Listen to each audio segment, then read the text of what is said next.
Taste the Daily.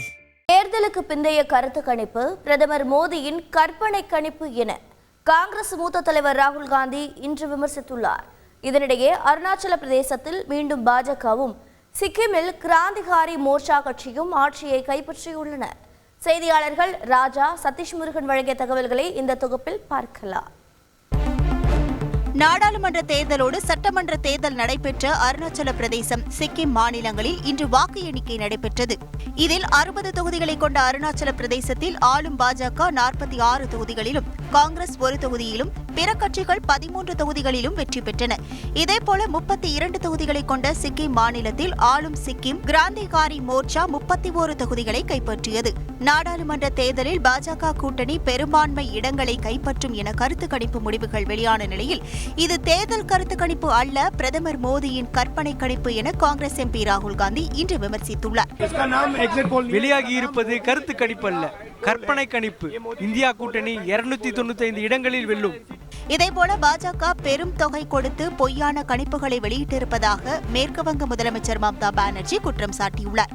சென்னையில் செய்தியாளர்களிடம் பேசிய விடுதலை சிறுத்தைகள் கட்சித் தலைவர் திருமாவளவன் தமிழ்நாட்டில் தாமரைக்கு இடமில்லை என்றார். தாமரை மலர்வதற்கு தமிழ்நாட்டில் இடமே இல்லை.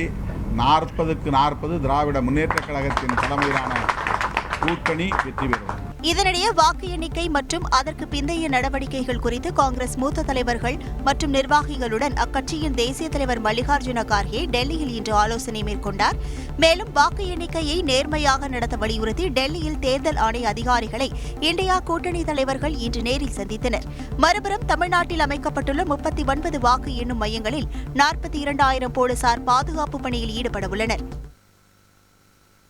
சதீஷ் முருகன், வாக்கு எண்ணிக்கையை முன்னிட்டு தமிழ்நாட்டில் என்ன மாதிரியான பாதுகாப்பு ஏற்பாடுகள் செய்யப்பட்டுள்ளன? இது பற்றிய முழு விவரங்கள் என்ன?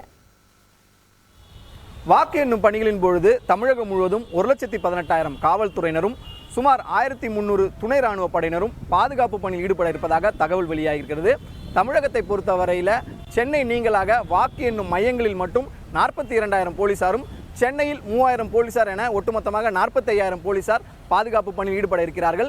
இதை தவிர்த்து முக்கிய கட்சி அலுவலகங்கள், பதட்டமான பகுதிகளாக கண்டறியப்பட்ட இடங்கள், போக்குவரத்து நெரிசல் ஏற்படாமல் தவிர்ப்பதற்கு உள்ளிட்ட பணிகளுக்கு சுமார் 70,000 காவல்துறையினர் எனவும், அதேபோல துணை ராணுவ படையினர் 15 கம்பெனிகளை சேர்ந்த சுமார் 1,300 பேர் பாதுகாப்பு பணியில் ஈடுபட இருப்பதாகவும் தகவல் வெளியாகிருக்கிறது. கல்பனா.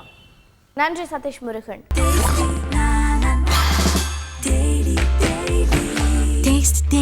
Taste the Daily.